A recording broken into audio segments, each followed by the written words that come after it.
अधीक्षक राज्य उत्पादन शुल्क ठाणे या कार्यालयाच्या अधीनस्थ असणारे आमचे निरीक्षक बी विभाग याच्यामधील सब इन्स्पेक्टर श्री दीपक दळवी यांना अशी गोपनीय माहिती मिळाली की काही ठिकाणी बनावट मद्याची विक्री होत आहे। तर त्यांनी सुरुवातीला मीरा रोड येथे एका ठिकाणावरून 14 बॉक्स विदेशी मद्याचे बनावट विदेशी मद्याचे जप्त केले असता तेथील आरोपींनी आणि त्यानंतर आणखी एका ठिकाणी 2 बॉक्स अशा 2 आरोपींनी हे मद्य कुठून आले असते त्यांना विचारणा केली असता त्यांनी कोणगावमधील एका घराचा पत्ता सांगितला। तर त्या ठिकाणी आमचे दुय्यम निरीक्षक श्री दीपक दळवी आणि विकास सानप आणि बाकीची आमची सगळी टीम हे सगळे गेले असता त्या ठिकाणी जवळपास एक 390 बॉक्स विदेशी मद्याचे म्हणजे काही त्याच्यामध्ये ब्लेंड आहे काही तयार मद्य आहे त्याची जर बल्क लिटरमध्ये जर काउंट केलं तर जवळपास एक 3500 बल्क लिटरपेक्षाही जास्त तो ब्लेंड आम्हाला निदर्शनास आला।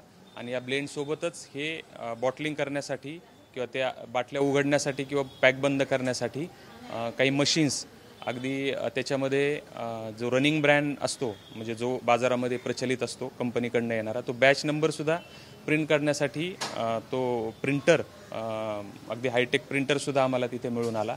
आणि अशा एकूण आम्हाला 6 आरोपी मिळून आले। त्यातली 5 आरोपींना आम्ही अटक केले आणि 1 आरोपी फरार आहे आणि त्या फरार आरोपीला आम्ही लवकरच अटक करू आणि त्यानंतर पुढे तपासात हे मद्य त्याने नेमकं कुठून आणलं आणि हे मद्य तो कोणाकोणाला विकत होता याचा तपास करून आम्ही पुढील कारवाई करू। एकूण किती रकमेचे हे मद्य आहे किंवा एकूण किती मुद्देमाल आपण हस्तगत केलेला? हा जवळपास ह्या पूर्ण गुन्ह्यामध्ये 61 लाखापेक्षा अधिक किमतीचा मुद्देमाल जप्त केला।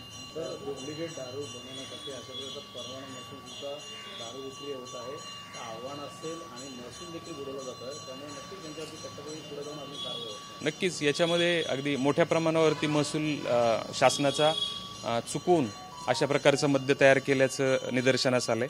यापूर्वी महाराष्ट्र राज्यामध्ये विक्रीसाठी प्रतिबंधित असणारी आणि गोवा किंवा दमन या ठिकाणी विक्रीसाठी असणारी मद्य आपल्या जिल्ह्यामध्ये किंवा महाराष्ट्रामध्ये आणण्याची आपण 2-3 महिन्यामध्ये मोठ्या प्रमाणावरती कारवाई केली। जवळपास 21,000 बल्क लिटरपेक्षाही जास्त आपण मद्य पकडले आणि अशाच प्रकारची कारवाई यापुढे सुरू राहील। सर या आधी देखील तत्कालीन राज्य उत्पादन शुल्क मंत्री शंभूराज देसाई यांनी असं जाहीर केलं होतं की एक जरी बॉटल सापडली तरी मोका अंतर्गत कारवाई केली जाईल। या संदर्भात काही कारवाई या आरोपींवरती करणार आहात?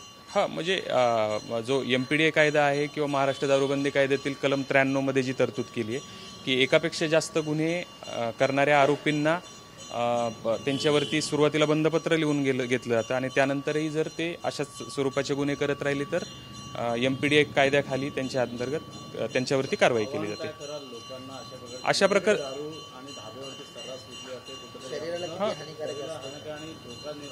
हे नक्कीच हानिकारक आहे कारण याच्यामध्ये बनवण्याची जर पद्धत पाहिली तर कोणतेही म्हणजे हायजीनचे कोणतेही नॉर्म्स पाळले जात नाही आणि सगळ्यात महत्त्वाचं की अशा मद्यामुळे एक तर आरोग्याला धोका आहे त्यापेक्षाही शासनाचा महसूलही बुडतो। अशा दोन्ही बाजूंनी हे मद्य धोकादायक आहे। तर जनतेला म्हणजे या निमित्ताने आवाहन करण्यात येतं की शासनमान्य दुकानामधूनच शासनमान्य अनुज्ञप्तीमधूनच मद्य खरेदी करावं।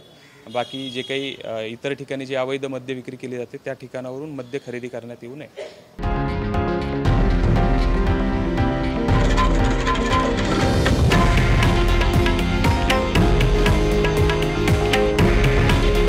हे आहे देशातील नंबर 1 न्यूज नेटवर्क आणि आपण पाहत आहात TV9 मराठी। काळजी तुमची, हित महाराष्ट्राचं।